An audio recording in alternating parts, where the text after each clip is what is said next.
Hello guys, vaccine വെക്കൽ വ്ളോഗിലേക്ക് എല്ലാവർക്കും സ്വാഗതം. അപ്പോൾ വീടിൻ്റെ അടുത്തുള്ള അങ്കണവാടിയിലേക്ക് ഞങ്ങൾ കുഞ്ഞിന് കുത്തിവെപ്പ് എടുക്കാൻ വന്നതാണ് കേട്ടോ.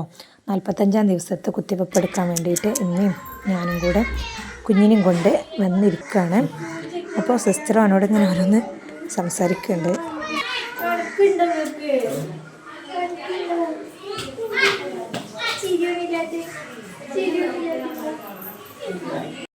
സൂചി കുത്താനാണ് വന്നതെന്ന് കുഞ്ഞിനും മനസ്സിലാക്കണം കേട്ടോ. കണ്ടില്ല അവൻ്റെ ഇരുത്തം.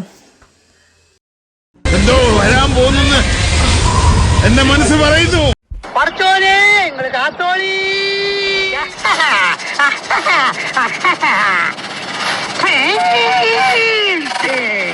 രണ്ട് കാലിനും ഒരു കൈയിനും ടോട്ടൽ 3 കുത്തി ഏറ്റുവാങ്ങി. അതും പോരാഞ്ഞ് 2 തുള്ളിമരുന്നും കുടിച്ച് ഞങ്ങൾ വീട്ടിലേക്ക് പോവുകയാണ് ഗായ്സ്. പിന്നെ ഞാൻ കരയണ വീഡിയോ ഒന്ന് ആദ്യം തന്നെ വെച്ച് യൂട്യൂബിലിടണ്ടെന്ന് കുഞ്ഞ് പറഞ്ഞതുകൊണ്ട് അതിന് നമ്മൾ നിന്നില്ല. എന്നാൽ പിന്നെ നമ്മുടെ ചാനൽ ഇതുവരെ സബ്സ്ക്രൈബ് ചെയ്യാതെ കാണുന്ന ആരെങ്കിലും ഉണ്ടെങ്കിൽ ഒന്ന് സബ്സ്ക്രൈബ് ചെയ്യണേ. അതുപോലെ നമ്മുടെ കുഞ്ഞിനെ ഇഷ്ടമായാൽ ലൈക്ക് ചെയ്യാൻ ആരും മറക്കരുത്. അങ്ങനെ നമ്മുടെ സൂചി വക്കൽ വീഡിയോ ഇവിടെ അവസാനിച്ചിരിക്കുന്നു ഗായ്സ്.